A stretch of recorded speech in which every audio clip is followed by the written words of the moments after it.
What about in January? When are the physics people? That's after the next. It's the third Wednesday. Third Wednesday. And who's going to speak, Walter? Well, Maybe it'll come to it. okay. Now I'm going to shut up and.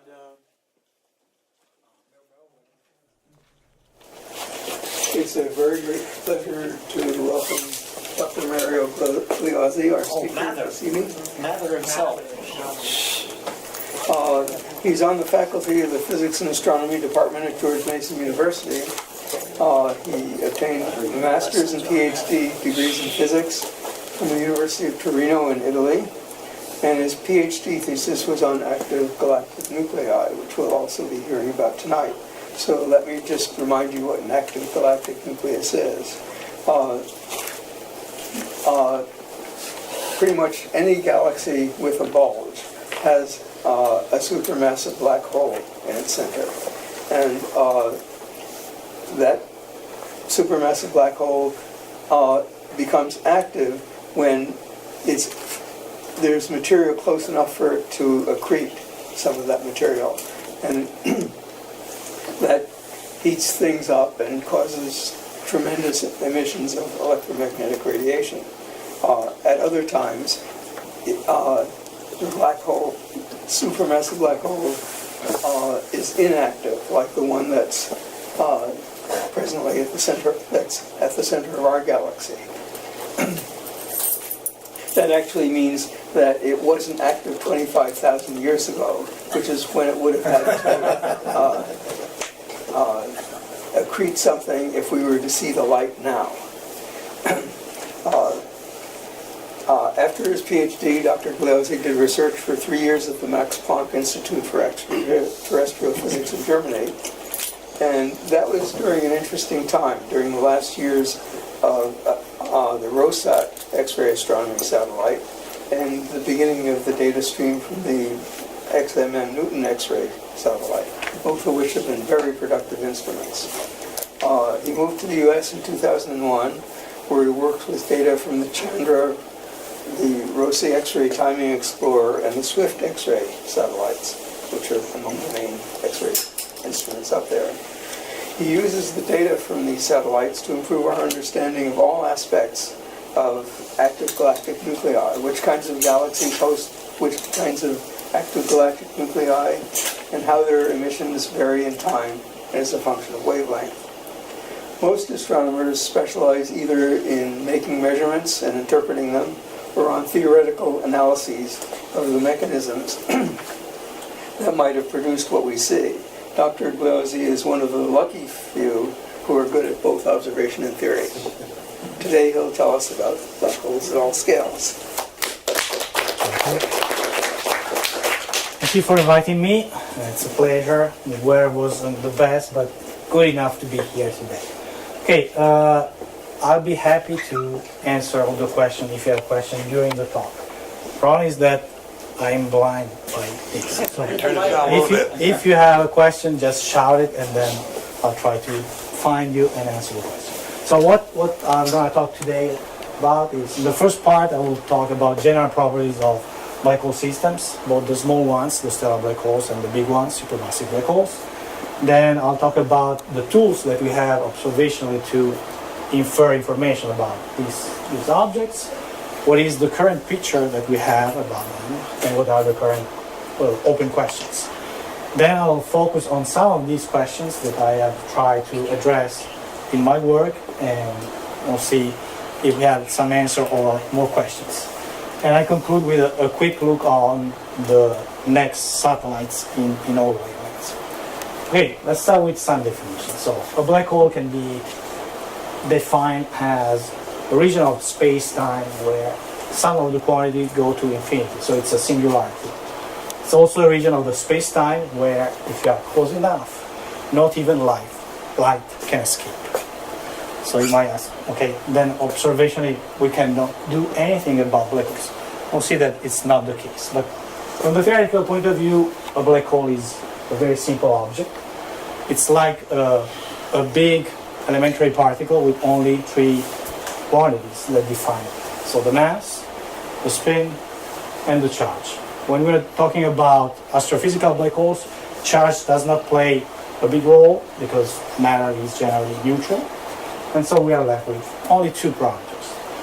Mass is the most important one probably because it defines the scale in terms of length and also the time scale. The spin is important because it tells you how close you can go with matter, and this will have an influence on the radiative efficiency of the mechanism. Okay, we cannot see black holes directly. We can infer their presence based on what we see around black holes. So for example, if there's a black hole close to stars, these stars will come and start moving very, very fast. And actually that's the way we have to measure the black hole mass. If gas is close enough to the black hole, it will form what is called an accretion disk, which emits a lot of radiation, both in the optical and the UV, and then coupled with another component which is called corona, emits a lot in the X-rays. That's why I'll be talking about X-rays. And some of the supermassive black holes, but also the stellar black holes, are able to produce jets. What are jets? These are channels, very long channels that can be resolved with radio telescopes that carry radiation and momentum, energy very far away from the center of the galaxy. Okay, why do we care about black holes? So they are cool, but there are many reasons why they are important. So they are the ideal lab to study extreme physics in the sense that the gravity is so high over there that we can study physics conditions that cannot be studied on Earth. Black holes are important also because they are ubiquitous. So as we have heard before, basically every single galaxy has a supermassive black hole in its center, in addition to the stellar black holes, probably more than thousands all around the galaxy.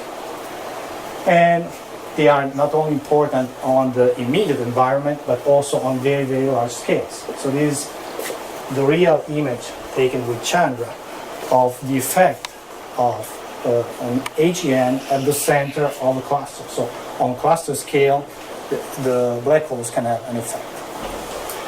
There are different types of black holes. So the most common ones are the stellar mass black holes. These are the normal end of life for very massive stars, and they have typically masses ranging between 3 and 20 solar masses.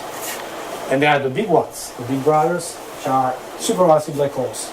Masses are of the order of millions or billions of solar masses, and they are the center of any galaxy with bulge. Also with some without bulge, we'll see about that.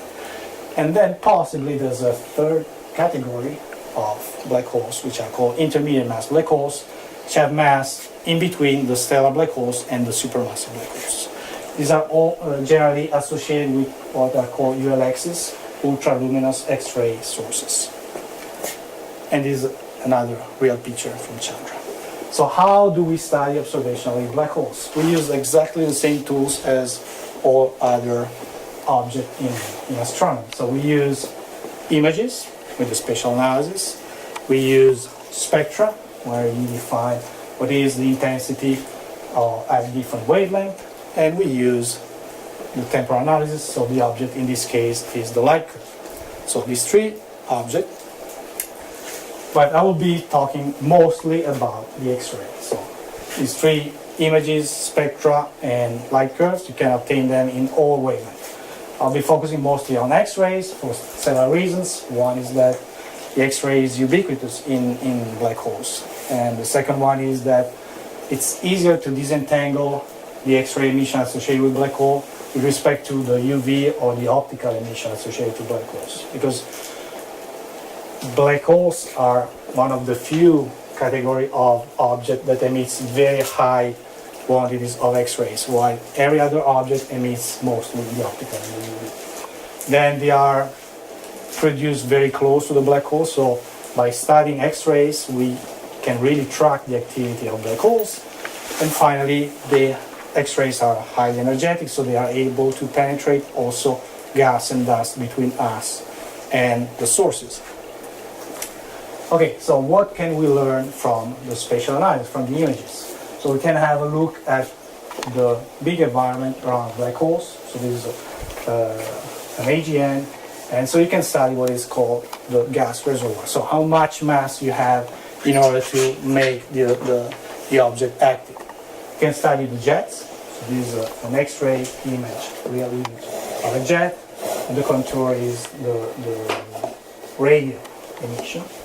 But what we cannot study is exactly the central element. What we want to study, what we want to learn about, the angular scale is several order of magnitude smaller than the best resolution that we have, that is 1 arcsecond obtained with Chandra.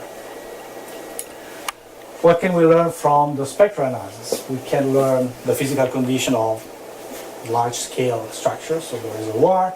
We can learn something about the accretion flow, which is what we want. At the zero order, any spectrum, X-ray spectrum for an AGN, can be fitted with what is called a power law. Power law is like something that goes like this. And so the parameter that defines the power law is the slope, also called photon index. So the slope tells us about the accretion rate. If the slope is steep, then the accretion rate is high. If it's flat, then it's not so high. We can learn also about the corona, some properties. What is another thing that we can learn from the spectral analysis of the X-rays is something from the lines. So when you're dealing with a line, and the line is produced in something that is rotating, like a disk, then you have, I can point at this, double horn, because one is moving toward you, the other is moving away from you. So red shift and blue shift instead of a single line. If something is at rest, then you have a single line. If it's rotating, then you have this kind of profile. Then the fact that the accretion disk is close to the black hole and rotates at the speed close to the speed of light, then increases some relativistic effect due to spatial relativity, and this is called beaming. So the blue line, the one that is coming toward you, is enhanced while the other is depleted. Then you have also generally relativistic effects that cause a blurring of the line. Then the fact that the line is not produced in a single point but in an annular make it to have this kind of profile. So this is all obtained theoretically. And this is what is seen in observation, which is exactly what you expect with this model. And these kind of observations are very important to constrain one of the typical parameters for a black hole, which is the spin. So if you believe that this is indeed a line that is emitted close to the black hole, then by modeling that line you can infer some information about the spin. What is the problem with spectra alone, especially if you are looking at time average spectra? So if you have just a picture, just one spectrum, then in many cases you have many models that are able to explain the same spectrum.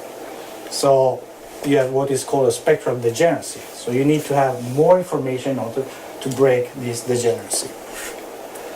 We have also information from the light curve and from the fact that the light curve, keep in mind that we will never resolve the central engine. So it's very important to have information from the temporal analysis because it gives you information about an upper limit on the region that is emitting the X-rays. Then we have seen that the black hole mass is related to the typical time scales. So by measuring the typical time scales in AGN, we can infer their mass. There's a direct correlation. What is the problem with the temporal analysis? What is the limitation of the temporal analysis? Is that very long and very high signal to noise light curves are difficult to obtain. So we don't know much of the temporal information. Excuse me? Yes. What is meant by the word break time scale? Break time scale. I'll talk about it later on, but when you do accurate temporal analysis, what you want to do in general is to produce a power spectral density, which gives you the power of different time scales. When it's plotted, it shows a power law with a break and a different power law, so two different slopes. The location of this break is defined by the characteristic time scale of the system. So when you measure this break in the power spectral density, that's the typical time scale of the object. I'll show you one power spectral density later on. Okay, so what is the current picture about black holes? So we know that the prime energy of black holes is gravitational energy, and these take a form of an accretion flow. In a simple case, the accretion flow is looking more or less like that. So like an accretion disk, a flat accretion disk that can be approximated with a series of annuli, which can be approximated, each of them with a black body. So it's like a multicolor black body. So the spectrum is the sum of several black bodies. However, every single model that describes an accretion flow is unable to produce enough X-rays to match the ones that we are seeing. So there should be another component. This component is called corona, in analogy to the corona in the sun. And basically what it is an ensemble of high energetic electrons that upscatter the seed photons coming from the accretion disk. So you can see you have the accretion disk that produces mostly in the optical and the UV, not much in the X-rays, but some of the photons are scattered many times by the corona, and then will produce what is a continuous spectrum, which is in the X-rays. The unknown about the corona is, first of all, the geometry. So we don't know exactly what is the geometry of the corona. We don't know exactly what is the link between the disk and the corona. Then we have the jet. So some objects with black holes produce jets, some don't. So one big question is, why do we produce jets in some cases and why not in other cases? Then we don't know exactly what is the mechanism that produces the acceleration in these jets. The jets have matter that moves close to the speed of light, so there should be a very powerful mechanism. Generally, the magnetic field is involved in this. Okay, so before proceeding, it's important to keep in mind that there's a big difference between isolated black holes and black hole system where we have matter around them. So when we have matter, then accretion plays a major role. If you accrete, you will see the presence of a black hole. And the luminosity, what we measure is the flux, and from that we infer the luminosity once we know the distance. So the luminosity associated with the accretion depends on an efficiency, which depends on the type of accretion flow we have, the black hole mass, and the accretion rate. So how much mass you accrete per unit of time. Can you accrete as much as you want? No, you can't. The reason for that is that photons have no mass, but they have energy and momentum. So when you accrete matter, you produce photons. These photons come toward the matter, and so they push away the matter. If you produce enough photons when your accretion rate is high enough, then the accretion will be stopped by the photons. This limit, when the gravitational force is equal to radiative force, is called Eddington limit, and depends only on the black hole mass. Okay, that's important.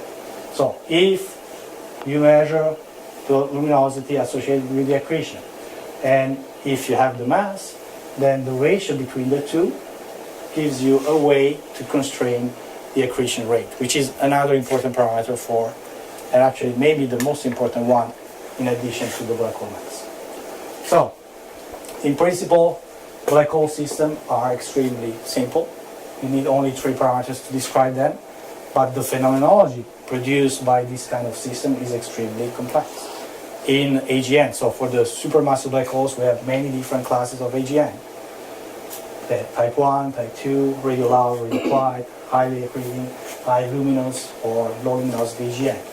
In stellar mass black holes, we have many different spectral states. So everything can only be explained by these 3 parameters. Okay, so how can we progress? So we need to combine all possible type of information that we get. So we need to combine images, spectra, timing analysis. We need to combine the X-ray emission with everything we get in other bands. So for example, this picture here in the top view you have the X-rays. Here you have the optical, so you can see that the jet has no correspondence in the optical. And here you have radio, which has a big correspondence with the X-ray. What you can do, you can analyze space resolved part of the jet, and you can infer information about the different mechanisms that can produce the different radiation or that don't produce it. And here you see the light curve in different wavelengths. Okay, so this kind of combination of all the possible information is useful for any part of astronomy, not only black holes. What is unique about black holes is that the physics of black holes is scale invariant. So what happens in one system, even if it's very small in terms of scale, should be exactly the same with what happens in a system that is billions of times bigger than that. So they have the basic ingredients. Center engine is a black hole, an accretion disk, a corona, sometimes a jet. They have slightly different reservoirs. So in the case of stellar mass black holes, the reservoir is the companion star that through Roche lobe or through winds provides the mass that is then used by the black hole. We have slightly different environment in the sense that in supermassive black holes we have an additional component which is a toroidal structure, like a donut, that generally is around the accretion disk. Okay, what are the similarity and what are the advantages of one class over the other? So a big advantage for the stellar mass black holes, the small ones, the ones that we have in our galaxy, is that they are much closer. So if they are closer, then the flux, which is what we measure, it's much, much higher. If the flux is much, much higher, then the ratio between your signal and the noise is much higher, which means that the quality of everything, images, spectra, and light curve is much higher in stellar mass black holes. Another big advantage for the stellar mass black holes is that they are small. And since the time scale depends on the mass, and since their mass is 1 million times smaller than the one in supermassive black holes, then what we can see in this case is an entire cycle of the life of a black hole. Actually, a change in spectral state. So what is this here is a sort of a correspondence in X-rays of what is the HR diagram in the optical. HR diagram gives you the evolution of stars, statistically speaking. Here, for the same object, so here you have RMS, which is a measure of the spectrum, and here you have the count rate, which is a measure of the brightness. So if you look at the same black hole system for a month, then you are able to see this kind of loops. So you start with the lower heart state, and it goes here, it goes in the highest of state, and then it goes like here. And every single state is characterized by specific temporal properties, so it's very variable here and here and here. Here it's more or less stationary. It's characterized by different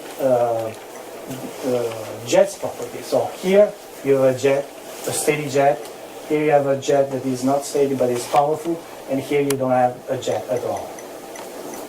Okay, so if you want to use this kind of plot for an AGN, for a supermassive black hole, then you'll be stuck at the same point over and over again. So what we can do with AGN is associate to the different spectral state of the stellar black holes a different class of AGN. Because for AGN, we have two advantages. One is that for at least the AGN that are much closer to us, so our center of galaxy and N87, we can actually see very close to the event horizon. That is not possible for stellar mass black holes. We are seeing closer in terms of RG, gravitational radius, not in absolute distance. And another big advantage of supermassive black holes is that we have plenty of them. So we have millions of them. So we can do statistical studies with them, which we cannot do with stellar mass black holes. There are only 20, 30 stellar mass black holes that are very well studied, but we don't have the number of AGN that I will study. Okay, so what we can do, what we can learn about black hole systems. So one of the important parameters that we want to constrain is the black hole mass. And there are different ways to determine the black hole mass. So I will talk soon about an X-ray method that we use to constrain the mass in AGN. But before, let's talk about what is generally used to determine the black hole mass at different scales.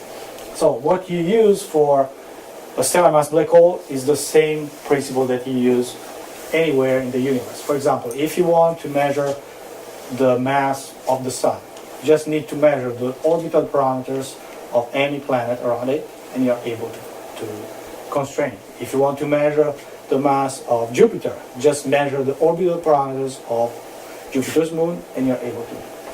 That's what we do in stellar mass black holes. We cannot see the black hole, but we see the companion. So we study the orbital period. So if you measure the velocity and the distance, then you're able to constrain the black hole once you know the inclination.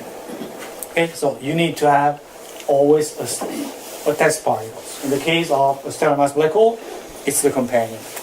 In the case of supermassive black holes, if they are close enough, and this is a real picture of our center of galaxy, then you can study over the years the orbits of the inner stars. And by studying these orbits, you can constrain the black hole mass at the center of our galaxy. What are the limitations of this method? It can only be applied to very nearby objects, because you need to spatially resolve the sphere of influence of the black hole. And it cannot be used for very active black holes, because if they are very active, then they produce a lot of radiation in the inner region, and so the inner region is inaccessible to you. Okay, but there's another method very similar method to measure the black hole mass in active AGN, active and variable. So this is the general structure of an AGN. So you have the black hole at the center, you have the disk, you have the torus that here they cut so you can see through it. Sometimes you have the jet, sometimes you don't. But what is important in this point of view is that you have also clouds. So these clouds of gas are close to the potential well of the black hole. So they are feeling the gravity of the black hole. So by measuring the orbital properties of this cloud, which is called broadline region, when it's close to the black hole, it's called broadline because the lines that is produced here is Doppler broadened, and since here they're moving very fast, then they call broadline. Here you have other clouds that are far away, they still move but at a lower speed, so they are not so broadened. So what this region is called is narrow line. So we want to focus on this region here, broad lines, and we want to use it as a test particle for a black hole. Okay, so in order to measure the radial velocity, we just look at the width of the line and we can infer what is the velocity. But what about the distance of it? For the distance, we have to measure the time delay between the ionizing flux from the disk and the line that is produced by this region. So here the blue is the B-band continuum from the disk, and here is the line produced in the broadline region. So by measuring the delay between the peak in the line and the peak in the continuum, you can infer what is called the radius of the broadline region, so the distance of the broadline region. So once you have the velocity and the distance, as in all other methods, then you can determine the black hole mass. There's, of course, an unknown geometrical factor because we don't know exactly what is the orbit of these broad lines. Also, this method, of course, has some limitations. Can be applied only to objects that have a broadline region. It can only be applied to objects that are highly variable and not too big. If they are big, then the time scale is extremely long, and so you are not able to follow this kind of light curve. Okay. In addition, this kind of method requires a lot of instrument and time. so it's expensive. But since we have thousands, millions of AGN, and we want to do statistical studies, there should be a way to measure, at least constrain, the black hole mass in a simpler way. And this is an indirect method, which is often used, and it's based on the fact that there is a tight correlation between the optical luminosity associated with the jet, with the disk, and the radius of the Broadband region. This is the correlation. This is one version of it. And since you have this correlation, then you don't need to study the delay between the continuum and the line. You just measure the luminosity and measure one spectrum that is useful for you to determine the velocity, and then you can apply the same method. The limitation of this one is that, again, it can be only applied to broadband region objects, and also it is based on the correlation which is confirmed for reverberation mapping object, which is a very limited sample. So we don't know if it can be extrapolated to very bright or very weak objects. So that's why we need additional and alternative methods. Okay, so the method that I'll be talking about was developed by Shapoletnikov and Titarchuk, and was developed not for supermassive black hole, but for the galactic ones, so the stellar black holes. Why do we need a method for these ones? Because for galactic black holes, many times you don't know exactly what is their distance. So you can infer the mass in different ways, but the distance is very hard to constrain. So this method has two plots. It's like having two equations. In one equation you have the photon index on the y-axis. Remember, the photon index is an indication of the accretion rate. On the y-axis you have, on the x-axis you have the QPO. QPO is quasi-periodic observation frequency. Again, this is a characteristic time scale of the system, and since the time scale of the system is related to the mass, then it's a way to determine the mass. How can we determine the mass in this way? So this line here shows the spectral evolution of a system, a reference system for which we know everything. We know the black hole mass, we know the distance, we know the inclination of the system. So this is well known. This one is our target. It's the one for which either you don't know the black hole mass, or you don't know the distance, or both of them are uncertain. Since this quantity here gives me a direct information about the mass, then the separation between the two gives me the scale between them. So I just need to shift this one on top of this one, and the difference in shift will give me the mass of the new system. Second plot, again, we have gamma, which is a proxy for the accretion rate. And here we have a quantity that is obtained through spectral analysis. It is proportional to the luminosity over the distance squared. Okay, so the luminosity, once more, depends on the black hole mass. And so, since we have also the distance, by combining the two, we can constrain for objects for which we don't know both the black hole and the mass. Okay, so what we have done with collaboration with Titarchuk, actually, we have tried to extend the same method to supermassive black holes. So if it's true that the physics of black hole system is scale invariant, then the same method should be valid also for supermassive black holes. So what are the differences? The difference is that for an AGN, we cannot reconstruct the entire spectral sequence. We only have one plot because it is much slower in time scale. Okay, so but the separation between the two will be again give me what is the mass. So in this case, the distance is well known from the redshift, so I don't need two plots. I don't need two equations for two unknown. The unknown is only one, the black hole mass. So the separation between my point here in the gamma over n plot will give me the mass. Is it true?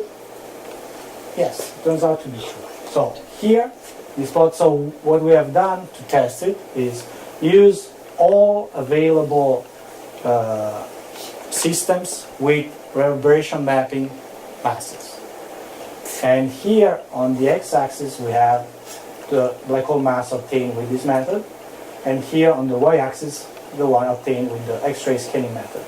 So the fact that they are very close with a little bit of spreading indicates that this method is very consistent with what we find in the optical studies.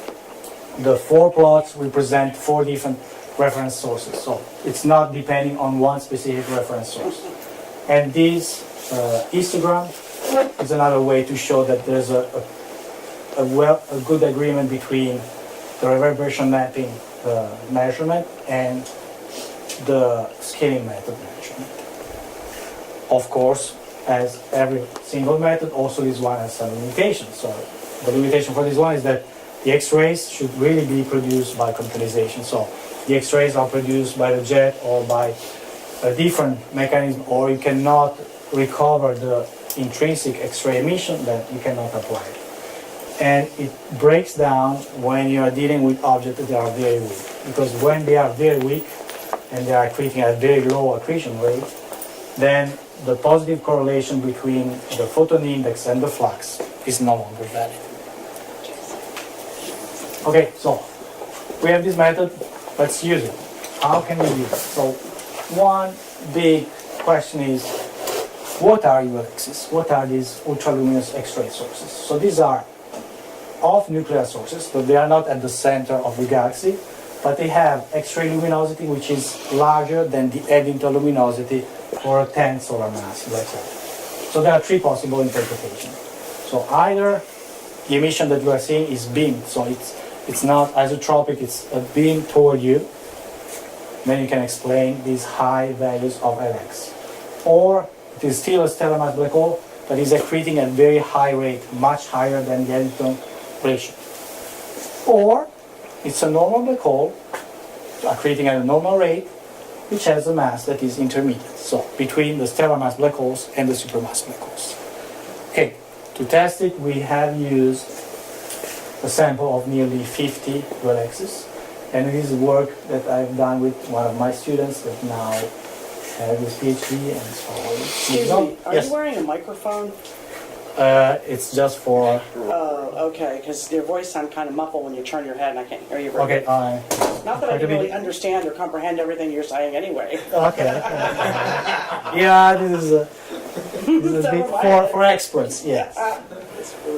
Okay, so Okay. what we do is use the same method, use objects that have several observations in X-ray. So this is a single object. So we reconstruct the spectral evolution and we compare it to a reference source for which we know the black hole mass. Again, the gap between this one and this one give you an information about the black hole mass. What do we find? So we found that the ULXs appear to be an heterogeneous class. So we have both stellar mass black holes, these ones, both, and intermediate mass black holes. So black holes that have more than 100 solar masses. The vast majority of them peaks around 100. So we can still consider them as stellar mass black hole, but very massive. And what this picture shows is that the same method can be applied to supermassive black holes, stellar mass black holes, and ULXs. What you have here is the value of black hole masses obtained with the scanning X-ray method. What you have here is black hole mass obtained with dynamical methods, which are the best ones. So, and there's a tight correlation. So, these are another indication that the method seems to work. What we would like also to try with this method is figure out what narrow-line cipher-1 galaxies are. So these are defined based on their optical properties. So they have lines that are narrower than the typical type 1 AGN, but they are produced in the broadline region. In the X-rays, they are highly variable and they have very steep spectrum. So a typical interpretation of this object is that they are AGN in their early phase, so they have a small mass and they accrete at very high rate. There's a problem when we try to determine the mass with optical methods, because one can say that, hey, the lines appear to be narrow because we are not looking at a given angle, but from the top view, a pole-on view of it. And so even if the broadline region is rotating, what we are measuring is not the real velocity, rotational velocity, but only the component toward you, so which is much, much smaller. Another reason why the optical method can give results that are questionable is that if these sources are indeed highly accreting, so they produce a lot of radiation. So what we measure in terms of line is not only due to gravity, but it's gravity minus the radiation. So what we measure in terms of black hole masses can be only an artifact of the fact that we are not measuring properly the radiation pressure. Okay, so we can apply our method, and for this we use a sample of nearly 100 type 1 AGN.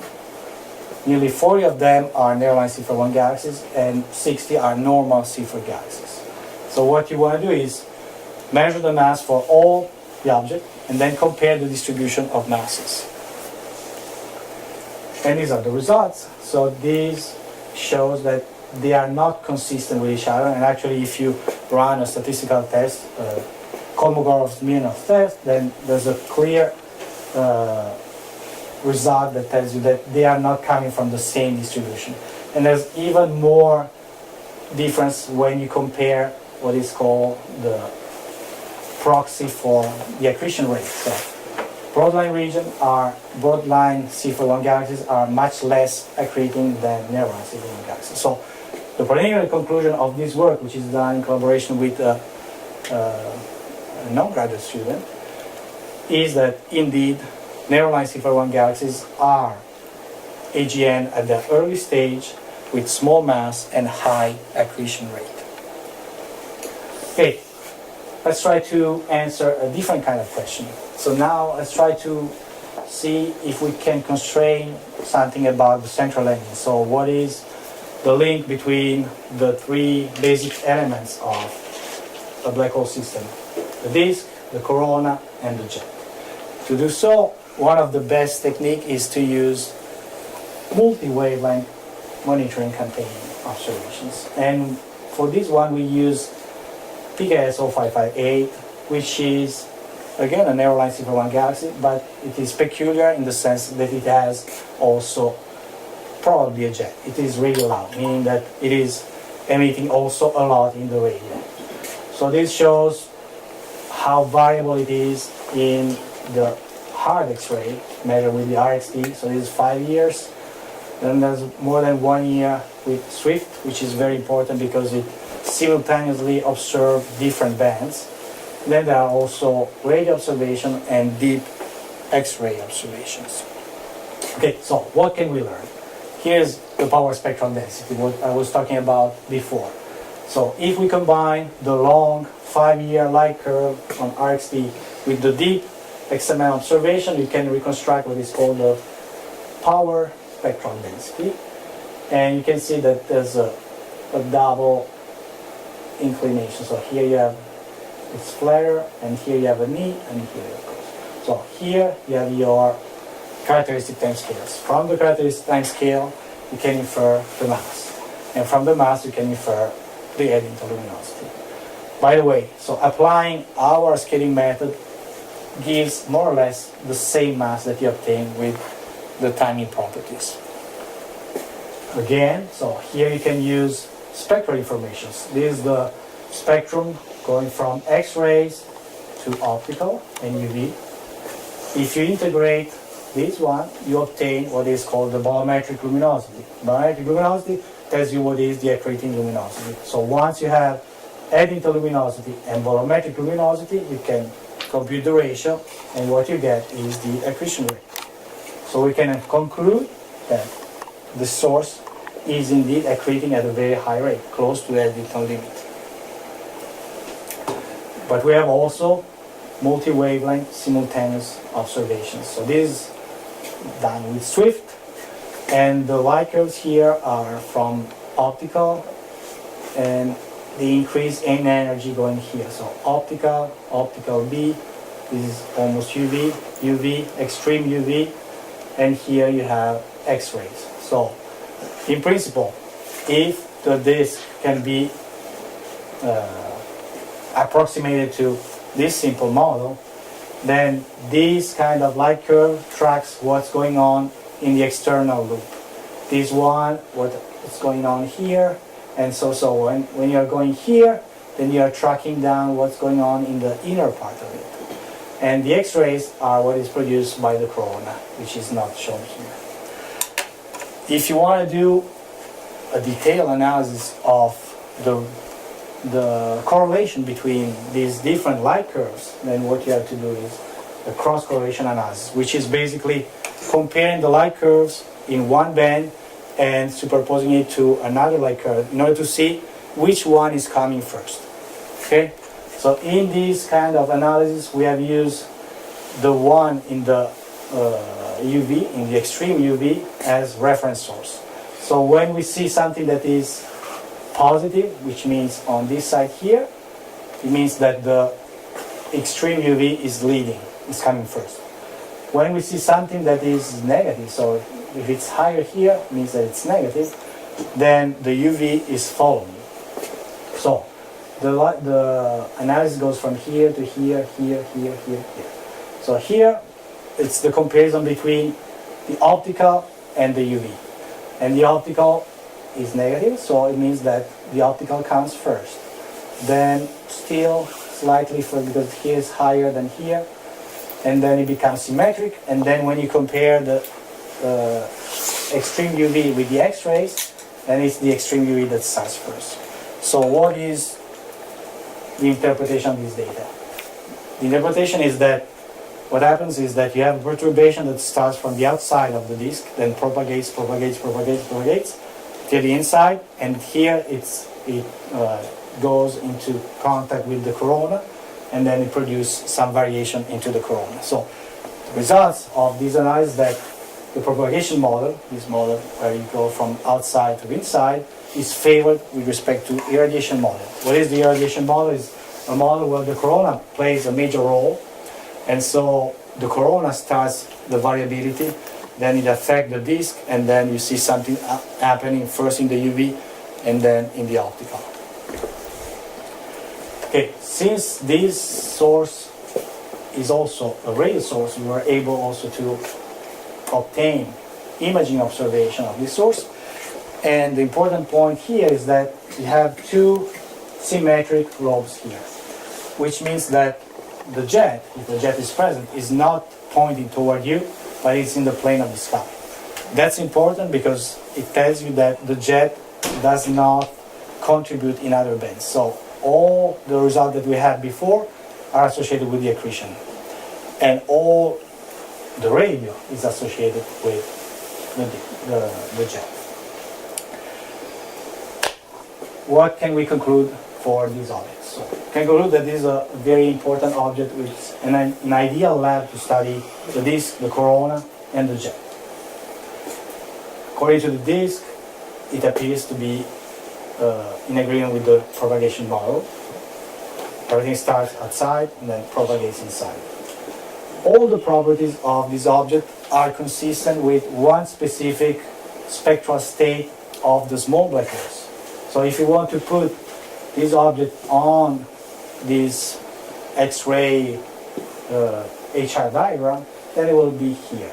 And the fact that that all the properties are indeed consistent with what happens at this very small scale, it's a further indication that there's a unification between the small black holes and the big black holes, and we can use the same physics all over.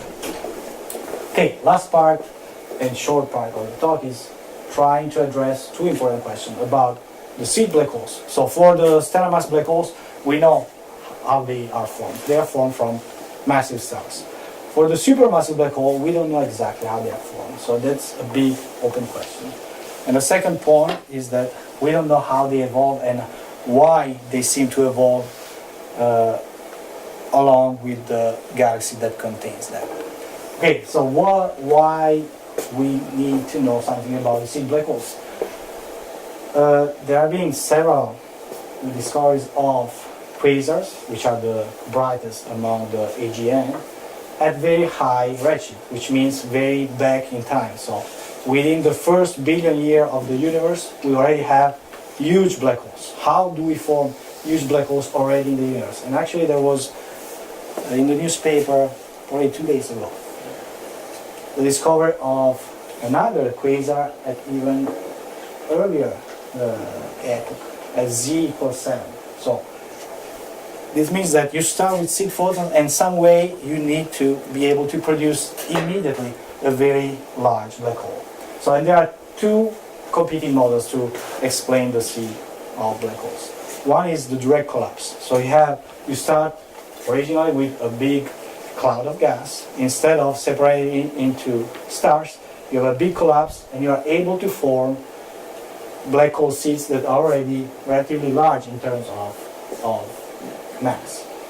However, only few dark halos are able to produce this kind of seed black holes. The alternative model is that you start with the old stars, so population free, then these ones, when these massive stars evolve as black holes, then you form 100 solar mass black holes. So in one case, you have few black holes, but they're already big. In this case, you have many black holes, so they can combine together and they can grow in this way. In addition, you have to have a very high accretion rate in order to grow a black hole of 1 billion solar masses already early in the epoch. Okay? So how can we distinguish between these two models? So we have not yet, we don't have the capabilities to look back in time, so to study the seed black holes at the early phase of the universe. So what we can study is the black holes in our nearby galaxies.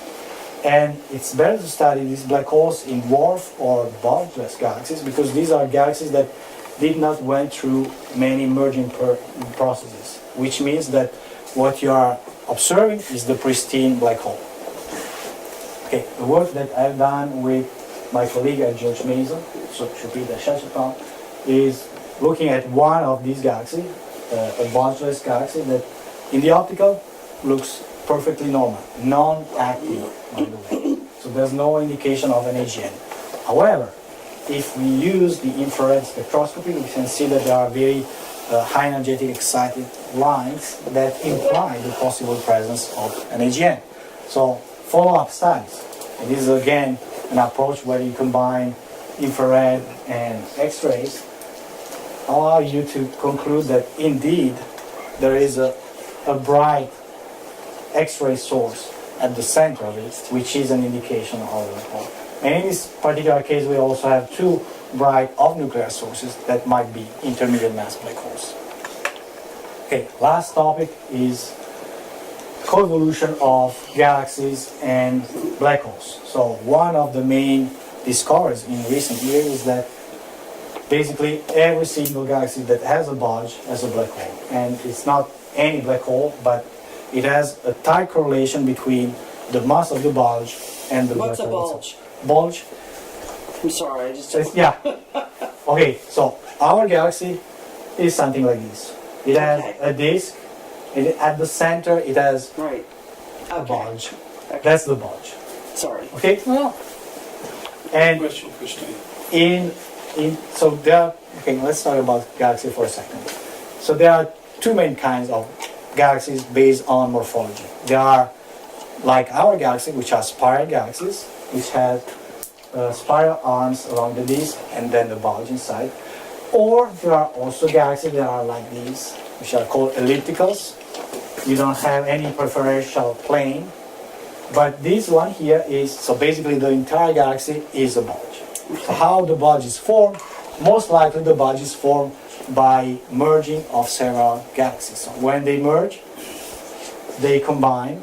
And when they combine also the black holes. That's a way to form bigger black holes, and explains why when you have bigger bulge, you also have bigger black holes. So one line of studies, which is led by my collaborator, is to study merging systems. Merging system and look for binary black holes. Actually, dual AGN. Both the black holes in the galaxies are active. So, and this kind of study started with Galaxy Zoo. Who knows what Galaxy Zoo is? Nobody? Oh, yeah. So Galaxy Zoo is a citizen science portal. So if you are interested in astronomy, you have to look it up. And there's many ways that people, non-expert, can contribute to science. When I teach astronomy classes, introductory astronomy classes, always have one class on this kind of science, and students get excited. So there are probably 60 different projects. Probably 10 are astronomy related, and the very first one was Galaxy Zoo. So Galaxy Zoo, basically people that are non-professional astronomers look at images and classify them according to morphology. And what they did is classify them and find out which one are disturbed system that indicates that the two galaxies are merging, are in the merging system. So this one, step one, look at the morphology. Step two, use infrared spectroscopy, which is much more effective than the optical spectroscopy. The reason for that is infrared is able to penetrate the gas and dust in the center of galaxies. And what this plot shows is that how, so these points here are obtained with the infrared and indicate the detection of AGN.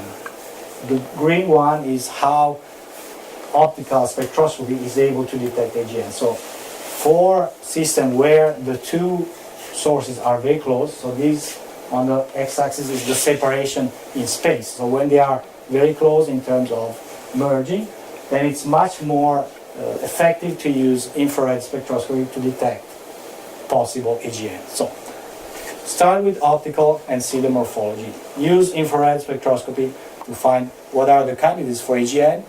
Then use Chandra imaging, X-rays. In this case, the imaging is important.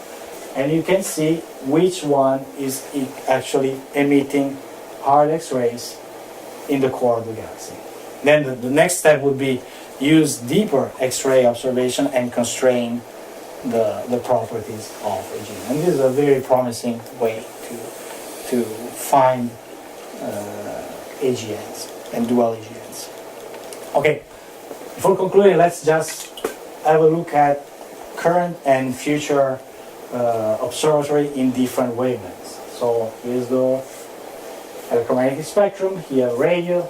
In the radio we have what is called the Event Horizon Telescope, which is already working, but they haven't released the final images. And the scope of this project is to actually image the event horizon of our known galaxy, so there's a black hole in our galaxy, and M87, which is a powerful nearby radio galaxy. In infrared, in a couple of years, we'll have the follow-up of the Hubble Space Telescope, we call James Webb Space Telescope. This is the comparison between the size, collective size of the two. So probably a big difference, but the most important point is that it will focus on the infrared, which will make him look at very far away in the past. So the further away you go, the back in past you are. So this one is projected in order to study the very early galaxies and the very early black holes. In the optical, we'll have the Large Synoptic Survey, which is the size, the real size of it. And the main advantage is not the size, because there are already telescopes of that size. The big advantage is that it's the big portion of the sky that is able to observe per night. And will cover almost the entire sky in a couple of days. And it will go over and over and over again. So it will focus on what is the transient phenomena in the universe in the optical. Excuse me. Yes? The previous picture, is that in Arizona by any chance? Where they make Yeah. It's just okay. Yes. Yes. Okay, in the X-rays we'll have probably what is called Athena, which is the next generation of X-ray telescopes, which is 100 times more sensitive of the current telescopes, which are already very powerful. So, all in all, everything will be combined with what we know about gravitational waves. Now we have a few detections, soon we'll have something also in space, so there will be an additional constraint for black hole system, which is very important. So we can conclude that, yes, they are black holes, but their future is very bright.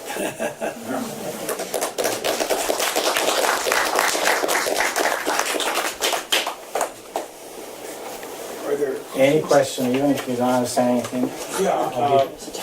Did you say that every galaxy has a black hole in the middle of it? Every galaxy that has a bulge has a black hole. Some galaxies that don't have a bulge also have black holes. So the vast majority of galaxies do have black holes, yes. Okay, At least but that's some what we can don't. Some don't. Some, for at least in some of them, we were not able to detect, because it's difficult to detect a black hole if it's not active. So if it's a distant galaxy that has a small black hole whose activity is very low, is low. So for example, our galaxy has a black hole and we detect its activity only because it's close to us.